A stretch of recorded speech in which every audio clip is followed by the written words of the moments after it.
কোটি কোটি টাকার মালিক, বেটা জানাজা পড়া জানাজার নামাজ পড়ছে, ঢাকার থেকে আসছে গ্রামে, অনেক টাকার মালিক। ইমাম সাহেব জানাজার আগে কবরের আযাবের কথা বলছে। এটা বললো কেন? ইমাম সাহেবরে ডাক দিয়া সে বলতেছে, হুজুর, কবরের আযাবের মিথ্যা ভয় দেখিয়ে আর কতদিন মানুষকে বোকা বানিয়ে রাখবেন। এই বাংলাদেশে আমার চোখে দেখছি, আমি এরকম ছেলে দেখছি, একেবারে সরাসরি কথা বলছি। 4টা এরকম তাগড়া যুবক, অনার্স পড়ুয়া, পরিষ্কার আমার সামনে বলছে, হুজুর আল্লাহ বলতে কিছু আছে, আমরা এটা মোটেই বিশ্বাস করি না।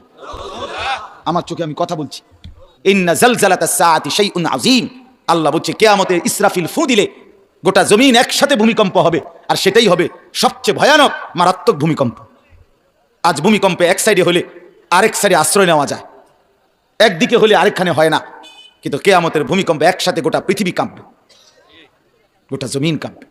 আল্লাহ তাআলা বলেন, লা উকসিমু বিয়াউমিল কিয়ামা, আমি কসম করছি কিয়ামত দিবসের। ওয়ালা উকসিমু বিন-নাফসিল লাওয়ামা, আল্লাহ তাআলা বলেন আমি কসম করছি, দ্বিতীয় কসম, আমি আরো কসম করছি ওই অন্তরের, যেই অন্তর মানুষকে গুনাহের প্রতি তিরস্কার করে, নেক কাজের প্রতি উৎসাহিত করে। সুবহানাল্লাহ। এমন একটা দিল যদি হয় তো বহুত ভালো, এরতে নিচে নামতে নাই। এরতে নিচের দিলকে মুমিনের দিল বলে না, তাফসীরে আছে নফসে লাওয়ামা, এটাকে নফসে মুমিনাও বলে, মুমিনের নফস। একজন ইমানদারের ইমানের সর্বশেষ স্তর হইল এদ্দুর কমপক্ষে যে গুনাহ হয়ে গেলে অস্থিরতা শুরু হয়। আগুনের এক কোণা লাগলে যেমন শরীর ছটফট করে, গুনাহ হলে ছটফট করে, নেক কাজ করলে ভালো লাগে। এদ্দুরের নিচে নামতে নাই, এদ্দুরের কি নিচে। যেদিন গুনাহ করলে আর অনুভূতি নাই, নেক কাজ ছুটে গেছে। আমার ছেলেরা, বাপ, এত ছেলে তোমাদেরকে বলি, 365 দিনের একটা বছরে একদিনও তুমি ফজরের নামাজ পড়লা না, মনেও পড়লো না ফজরের ওয়াক্ত হয় কখন, ফজরের আজান হয় কখন। তুমি দোস্ত বলো না তোমার ইমানের হালাত কি? তুমি বন্ধু বলো তোমার জিন্দিগির হালাত কি? এক বছরে মনে পড়লো না কোনোদিন। এ নিয়ে কোনো আফসোসও নাই, এ নিয়ে কোনো হাজারিও নাই। আয় হায় হায়, 30 বছর ধরে বাজারে প্রত্যেক দিন ওজনে কম দেয়, সুদের লেনদেন করে, কিস্তির লেনদেন করে, বাটপারি সিটারি করে, 3 নম্বর মাল 1 নম্বর বলে। আচ্ছা 20টা বছর এভাবে ব্যবসা করতেছেন, আপনি মুসলমান, একটা বারো মনে পড়লো না আমার আখেরাত আছে, আপনার ইমানের কি হালাত কন্যা বাপ। 60 বছর বয়স, আপনি এখনো বিড়ি খান, ওমা কি ডাকাইতেন আপনি? চাচা আপনার মতো ডাকাইত তো আর মানুষ হয় না। 60 বছর পরেও আপনার মনে পড়লো না এটা গুনাহ, আপনি তাহলে ছাড়বেন কোন দিন? কথা বলেন না কেন? 10 বছর ধরে দাড়ি কাটতেছেন প্রতিদিন এক তালে, নিয়মিত 2 দিন পর পর, 1 দিন পর পর। আমার ভাইয়া, কত বছর পরে মনে পড়বে এটা গুনাহ? ওয়ালা উকসিমু বিন-নাফসিল লাওয়ামা, এজন্য রব্বুল আলামিন বলেন আমি কসম করছি ওই অন্তর, ওই নফসের ভেতরের ওই প্রবৃত্তির, যেটার হালাত কমপক্ষে এদ্দুর, যে প্রতিটা মন্দ আর গুনার কাজ করিলে তিরস্কার করে আর নেক কাজের জন্য প্রেরণা দেয়। এদ্দুরের নিচে নামতে নাই। ইদা সাররাতকা হাসানাতুকা ওয়া সাআতকা সাইয়্যাতুকা ফাআনতা মুমিন, আল্লাহর নবী বলেন তোমার নেক কাজে যখন তোমাকে আনন্দিত করে, তোমার গুনাহের কাজ যখন তোমাকে ব্যথিত করে, কষ্ট দেয়, তখন তুমি মনে করবা এখনো তুমি মুমিন, এখনো মুমিন, এখনো ঈমান আছে। যেদিন দেখবে এত নিচে নেমে গেছে, সেদিন ঈমানের হালাত বড় নাজুক। আল্লাহ আমাকে মাফ করে দেন। এমন একটা দিল নফসে লাওয়ামা, এটাও নিয়ামত। টার্গেট নফসে মুতমাইন্না, টার্গেট হলো নফসে মুতমাইন্না। কেমন? এমন একটা দিল বানানো যে দিল সারাক্ষণ নেক কাজ করতেই মন চায়, গুনার কথা খেয়ালেও আসে না, গুনার ধারে কাছেও যায় না। সারাক্ষণ এই দিল নেক কাজের জন্য নতুন নতুন প্ল্যান প্রোগ্রাম, নতুন আকাঙ্ক্ষা ব্যক্ত করে, এটাকে নফসে মুতমাইন্না বলে।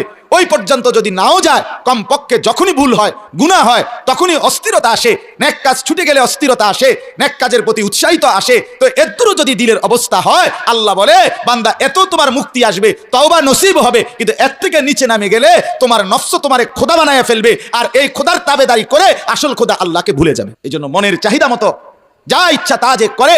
হযরত আব্দুল্লাহ ইবনে আব্বাস রাদিয়াল্লাহু তাআলা আনহুমা বলেন এটাও এক ধরনের শিরক। আয়াহসাবুল ইনসানু আল্লান নাজমা ইযামা, আল্লাহ তাআলা বলেন বান্দা এই 2টা কসম করে বলছে, কিয়ামতের কসম, তিরস্কারকারী অন্তরের কসম। তোমরা কি ভেবেছো মানুষ যে আমি আল্লাহ কবর থেকে এই হাড্ডি মাংস গোশত সব কিছু বিলীন হয়ে যাবে, মাটির সাথে মিশে যাবে, হারিয়ে যাবে, উড়িয়ে যাবে, এগুলোকে আবার পুনরায় হাসরের ময়দানে একত্রিত করতে পারবো না?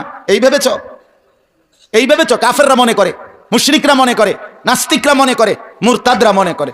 অহরহ নবীকে বলতো, মুহাম্মদ কিভাবে সম্ভব, কিভাবে কবর থেকে সব উঠাবে আবার পুনরায়? আল্লাহ তাআলা এটার জবাব পুরা কোরআনে বহু জায়গায় দিছে, এখানেও দিছে। আপনারা বলবেন এখনকার জমানায় আখেরাত, কবর, পরকাল অস্বীকার করে এমন লোক আসেনি? আমি জানি আছে।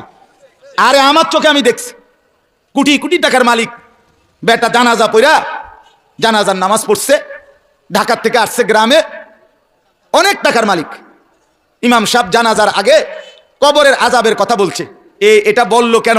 ইমাম সাহেবরে ডাক দিয়া সে বলতেছে, হুজুর, কবরের আজাবের মিথ্যা ভয় দেখিয়ে আর কতদিন মানুষকে বোকা বানিয়ে রাখবেন? এই বাংলাদেশে আমার চোখে দেখছি, এই মুসলমানের বাচ্চা, ঠিকই তার জানাজায় আগে দেওয়া ছিল, ঠিকই কইছে চাচা। চিন্তা করছেন না আপনি বিষয়টা? আমি এরকম ছেলে দেখছি, একেবারে সরাসরি কথা বলছি, 4টা এরকম তাগরা যুবক, অনার্স পড়ুয়া, পরিষ্কার আমার সামনে বলছে, হুজুর আল্লাহ বলতে কিছু আছে, আমরা এটা মোটেই বিশ্বাস করি না। আমার চোখে আমি কথা বলছি। হ্যাঁ, এই জন্য বন্ধু আমার, আল্লাহ বলে, তোমরা কি ভেবেছ মানুষ কবর থেকে আমি পুনরায় জীবিত করতে পারবো না? বালা কাদিরিনা আলা আন নুসাওয়িয়া বানানা।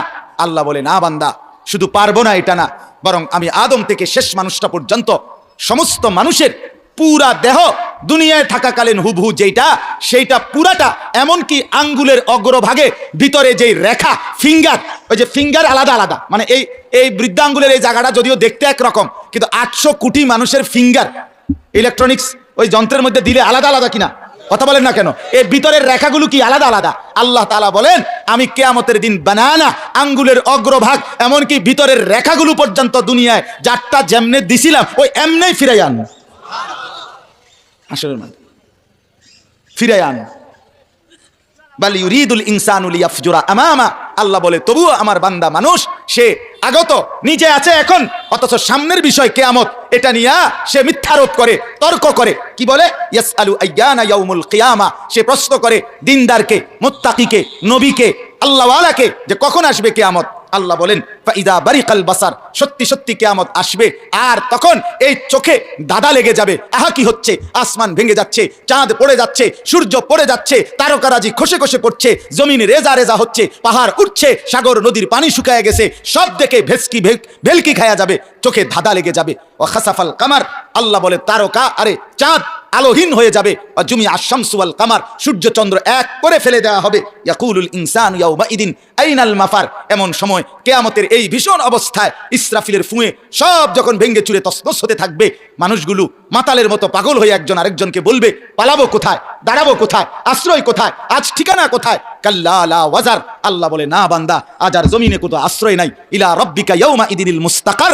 আজ শুধু তোমার রব আল্লাহর কাছে আশ্রয়। ইউনাব্বাউল ইনসানু ইয়াউমাইদিন বিমা কদ্দামা ওয়া আখার। আমি আল্লাহ হাসরের ময়দানে নিয়ে এরপরে তোমাদের প্রত্যেকটা মানুষকে জানাবো তোমার হায়াতে তুমি কি করেছিলে, আর তোমার পরে মৃত্যুর পরে তোমার নামে কি কি চলছিল, এগুলোর মধ্যে নেক কাজ কোনগুলো, গুনার কাজ, আমি আল্লাহ দোনোটার হিসাব একটা একটা করে তোমাকে জানাবো।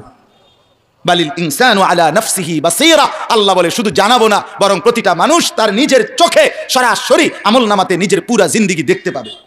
ওয়ালাউ আলকা মাআদিরা। আর যদিও তখন নানা উজর, আপত্তি, ছল ছাতুরি, নানা বাহানা পেশ করতে চাইবে, আল্লাহ বলবেন, যেটা বলে ফেলছি আগে, পেশ করলে লাভ হবে না। জমিন সাক্ষী দেবে, অঙ্গ প্রত্যঙ্গ সাক্ষী দেবে, ফেরেশতা সাক্ষী দেবে, আমল নামার লিখিত কপি দেখাবে, আমি আল্লাহ নিজেও স্বয়ং বলবো। অতএব বন্ধু আমার, আপনি হাসেন কিংবা কাঁদেন, আপনি সুখে থাকেন কিংবা দুঃখে থাকেন, আপনার টাকা কম থাকুক আর বেশি থাকুক, আপনি নেতা হন আর কর্মী হন, আপনি বিবেকবান, প্রত্যেকের কাছে অনুরোধ, জওয়ান বুড়ো দোস্ত আমিও সবাই, আমরা কিন্তু শেষ পর্যন্ত কবরে যেতেই হবে, মরতেই হবে, আখেরাতে যেতেই হবে। অতএব বন্ধু, বিষয়টাকে খামখেয়ালি, এই দল করলেন আমি করলাম না, এই দল করলেন আমি করলাম না, এ মার্কাত ভোট দিলেন আমি দিলাম না, এটা হইতে পারে, আমনে একটা আমি একটা, আমনের এক বুদ্ধি আমার এক বুদ্ধি, কিন্তু হাসরের ময়দানে দাঁড়ানো প্রত্যেকের এটা সুনিশ্চিত, সুনিশ্চিত কিনা? অতএব ছেলেদেরকেও বলি, বাবাদেরকেও বলি, পর্দার আড়ালের মা বোনদেরকেও বলি, কেউ নিজের কবর আখেরাত নিয়ে খামখেয়ালি করবেন না, বরং এই হায়াত থাকতেই নিজের কবর আখিরাত পরকালের জন্য